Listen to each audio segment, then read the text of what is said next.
नमस्कार दोस्तों, मैं नवीन सुयाल।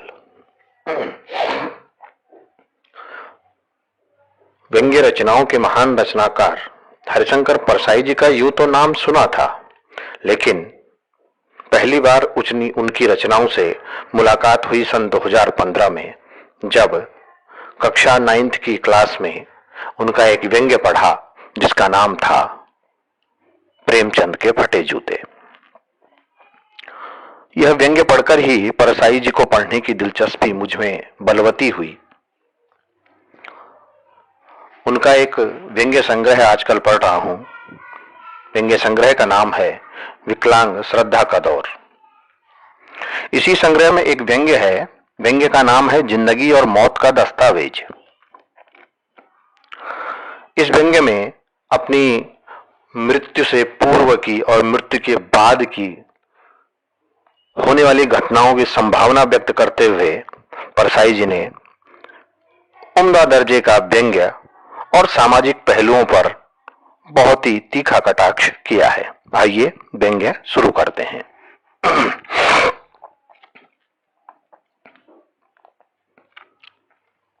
व्यंग्य का नाम जिंदगी और मौत का दस्तावेज। मेरे दुश्मनों, खुश होने में जल्दी मत करना। मेरे दुश्मनों, खुश होने में जल्दी मत करना। अभी वह शुभ क्षण नहीं आया कि मैं मरूं। मैं जानता हूं कि तुम एक अरसे से मेरी मृत्यु का शुभ समाचार सुनने को लालायित हो, पर फिलहाल मैं तुम्हें निराश कर रहा हूं। इंतजार करो, किसी दिन सचमुच मरकर तुम पर मेहरबानी करूंगा। दयालु आदमी हूं, कोशिश करूंगा कि जितनी जल्दी हो सके तुम्हारी मनोकामना पूरी करूं। तुम धीरज से प्रार्थना किए जाओ। और मेरे दोस्तों, रोने की जल्दी मत करो। अभी मेहनत से रोने की तैयारी करो। जब मैं सचमुच प्राण त्याग करूंगा, तब इस बात की आशंका है कि झूठे रोने वाले सच्चे रोने वालों से बाजी मार ले जाएंगे। तुम अभी से प्रभावकारी ढंग से रोने का अभ्यास करो। एक योजना बनाकर रोने का रिहर्सल करो। जब तुम कह दोगे कि तैयारी पूरी हो चुकी है, तब मैं फौरन मर जाऊंगा। अभी तो यारों, दुनिया छोड़ने का अपना कतई इरादा नहीं है। और फिर कबीर ने कहा है, जग मरी हैं हम ना मरब। तो फिर मैं यूं ही खामखा क्यों मर रहा हूं? असल में मैं जीने के लिए मर रहा हूं। संपादक चाहते हैं कि मैं मरूं, तो मर रहा हूं। मेरे इस बयान के पत्रिका मुझे पैसे देगी। उन पैसों से कुछ समय जिंदा रहूंगा।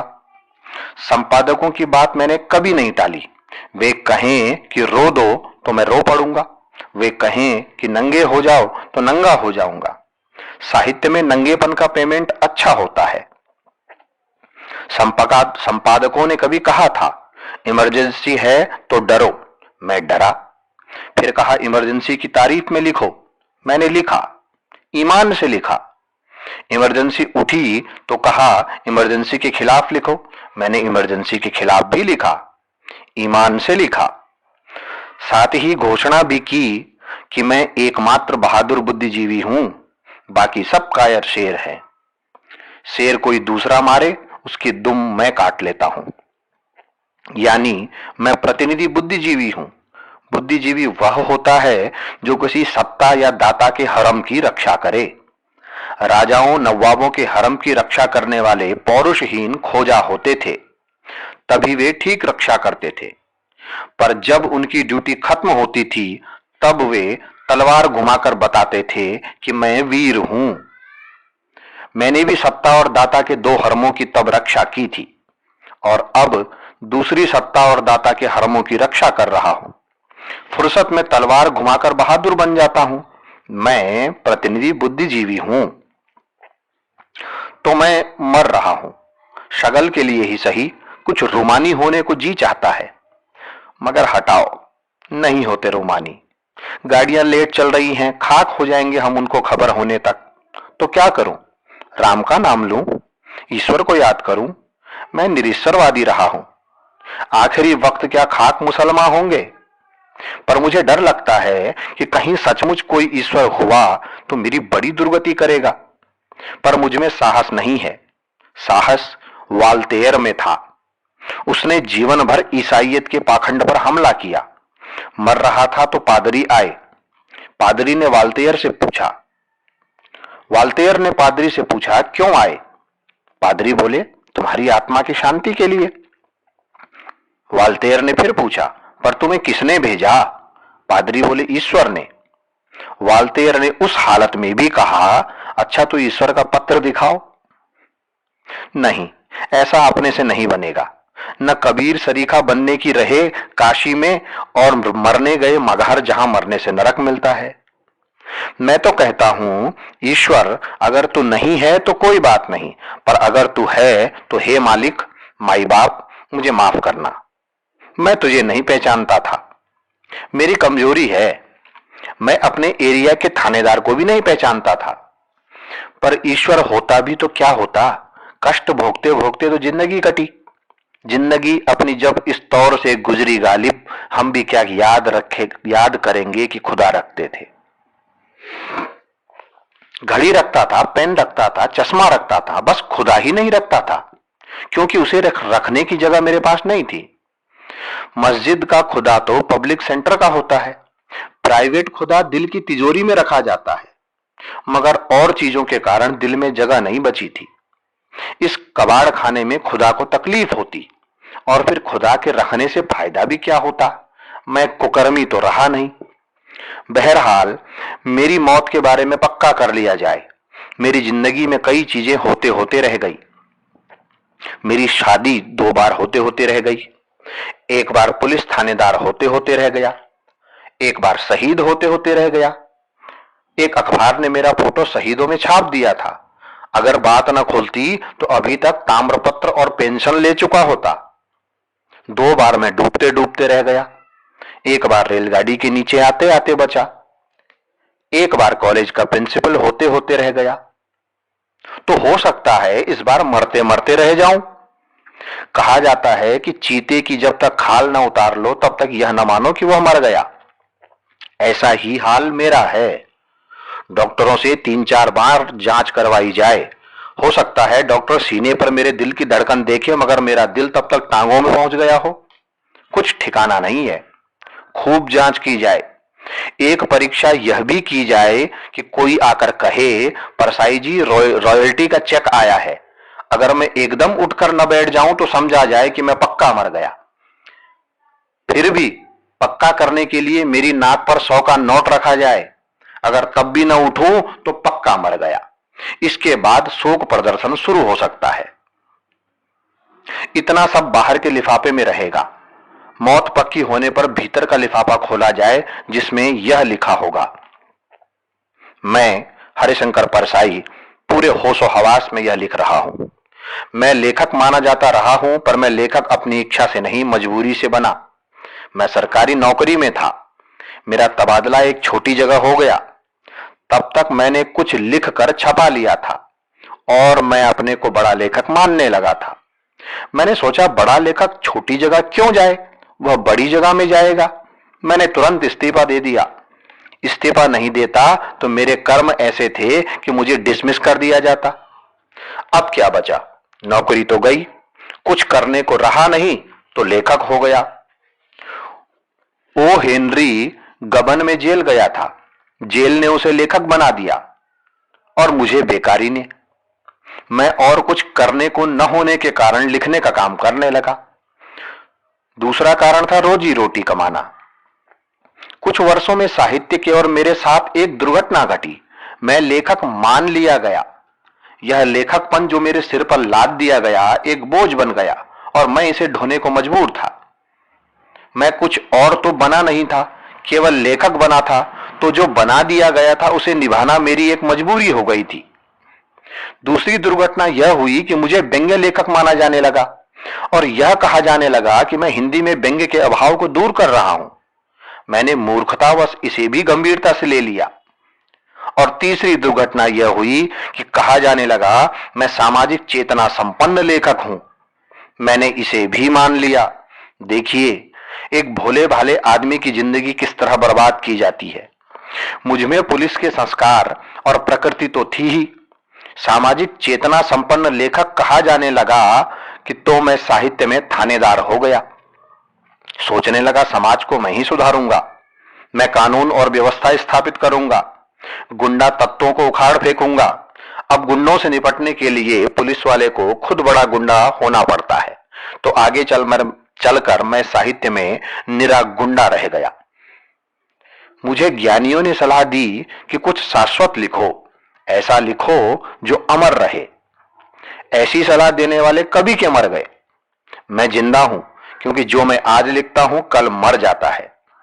लेखकों को मेरी सलाह है कि ऐसा सोचकर कभी मत लिखो कि मैं शाश्वत लिख रहा हूं। शाश्वत लिखने वाले तुरंत मृत्यु को प्राप्त होते हैं।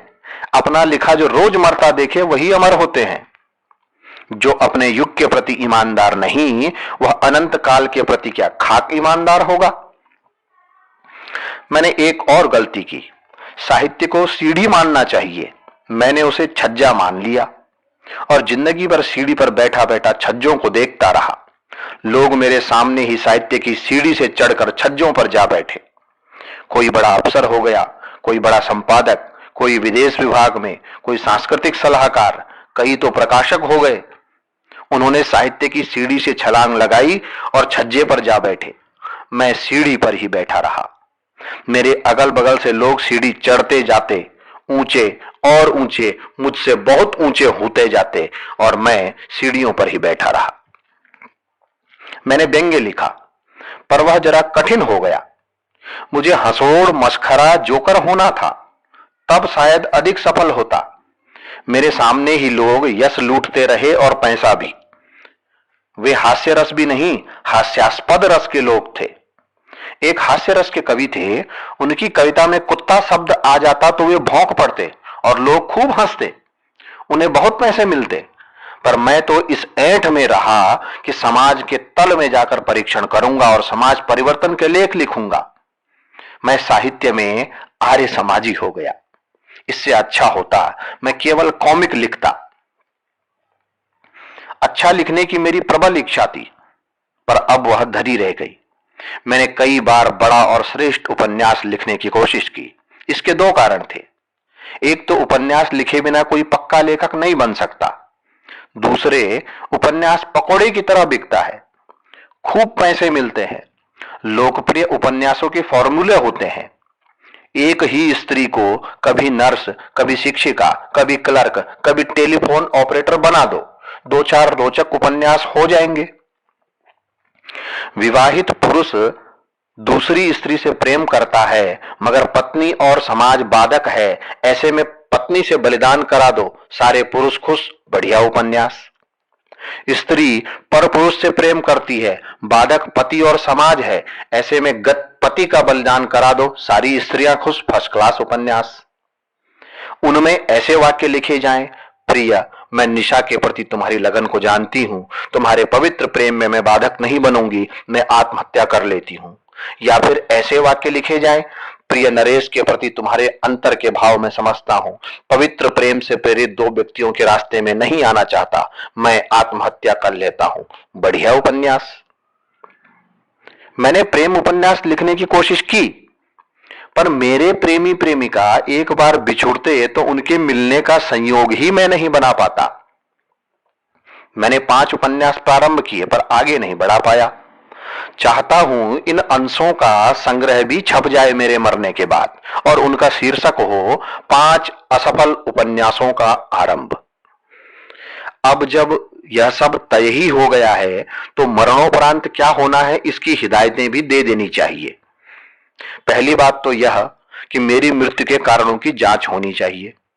यह जांच होनी चाहिए कि क्या मेरा इलाज ठीक हुआ। ऐसा मैं इसलिए चाहता हूं कि कुछ समय तक अखबारों में मेरा नाम चलता रहेगा।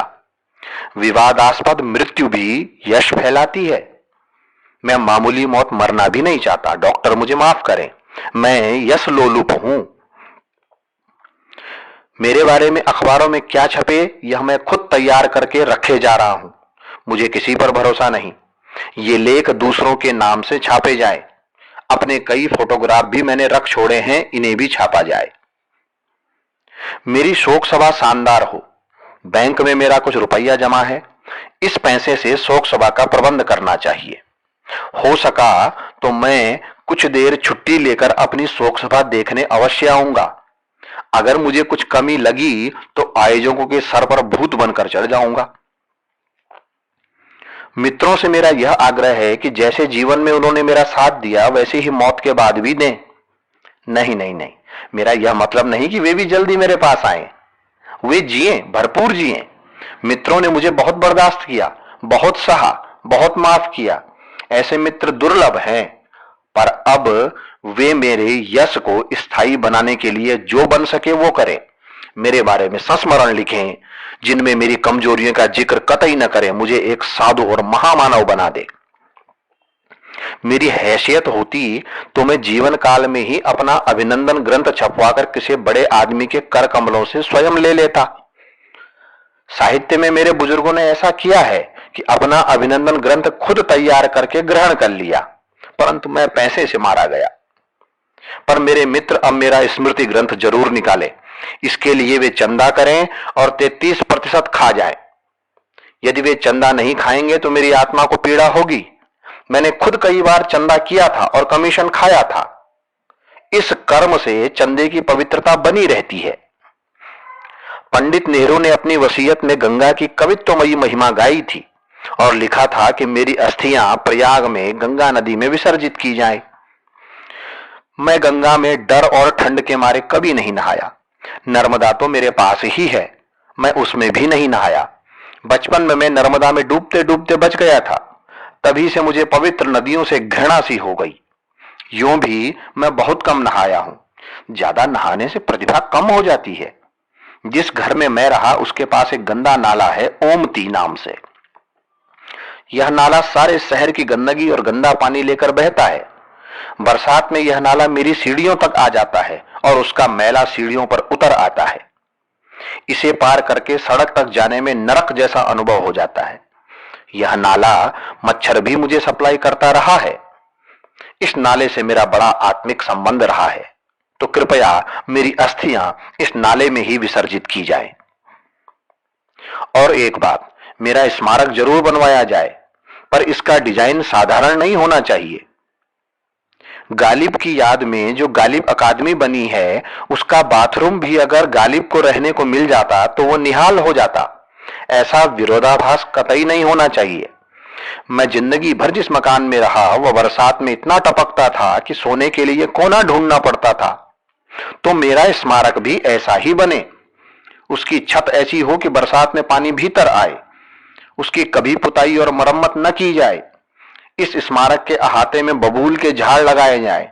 रात रानी और फूल पौधे वगैरह के पौधे न लगाए जाएं। अगर लगाए गए तो मेरी आत्मा को शांति नहीं मिलेगी। मैंने जिंदगी भर बबूल और भटकटैया के कांटे ही पसंद किए। मेरी कोई संतान नहीं है क्योंकि उनकी कोई मां ही नहीं है। कहीं कोई बेटा बेटी हो तो मैं उनका उल्लेख करके पतिव्रताओं को संकट में नहीं डालना चाहता। मेरे वारिस मेरे भांजे और भांजी होंगे। इनमें रॉयल्टी को लेकर झगड़ा न हो, इसलिए मेरे मरने के बाद मेरी पुस्तकें कभी न छापी जाएं। मैं नहीं चाहता कि ऐसा कुत्सित, ध्वंसकारी, नकारात्मक साहित्य लोग पढ़ें और बिगड़े। मेरा यश मेरे लिखे हुए से बना नहीं रहेगा, इसलिए जिससे मेरा यश बना रहे वह रहस्य खोल रहा हूं।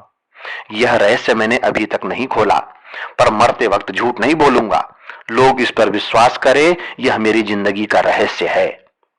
मोहन राकेश और फणीश्वर नाथ रेणु के नाम से मैं ही लिखता रहा हूं। ये दोनों मेरे ही उपनाम हैं। और क्या कहूं, कुछ लोग मेरे लिए रोने के मूड में होंगे। वे आंसू बर्बाद न करें, किसी और के लिए बचा कर रखें। गालिबे खस्ता के बगैर कौन से काम बंद हैं। रोइए जार जार क्यों, कीजिए हाय हाय क्यों। रोइए जार जार क्यों, कीजिए हाय हाय क्यों। धन्यवाद।